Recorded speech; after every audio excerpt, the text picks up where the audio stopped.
So hello mga ka-idol, good morning and then happy Wednesday to all. So ayan, so dito na part, pasensya na po muna tayo sa mukha ko dyan at medyo kagigising lang at diretso na ligo at medyo late na tayong magising. So ngayon, for today's mini vlog natin mga ka-idol ay ito po yung Barangay Tatalon.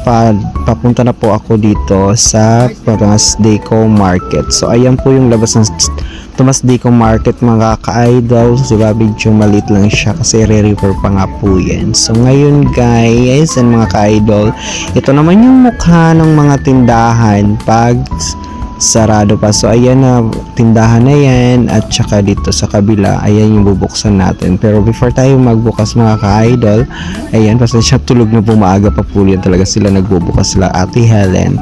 Then ito sila ay maaga din gumigising at saka si Kuya Dennis, hello. Then ito na part ay sa may Itlogan. So bali mga ka-idol ay dito yan sa may mga mga isdaan. So bibili po ako dito ng kape. Then pagkatapos ko dyan magkape ay magbubukas na tayo ng tindahan. So ito po yung kabuuan dito banda yan sa likod. So after ko magkape, ayan na siya, nabuksan ko na agad ang plasticware. Then shout out sa aking taga-share si Rolly Mabuting, thank you so much. And then guys, 27k followers na tayo. Maraming salamat po sa inyong lahat.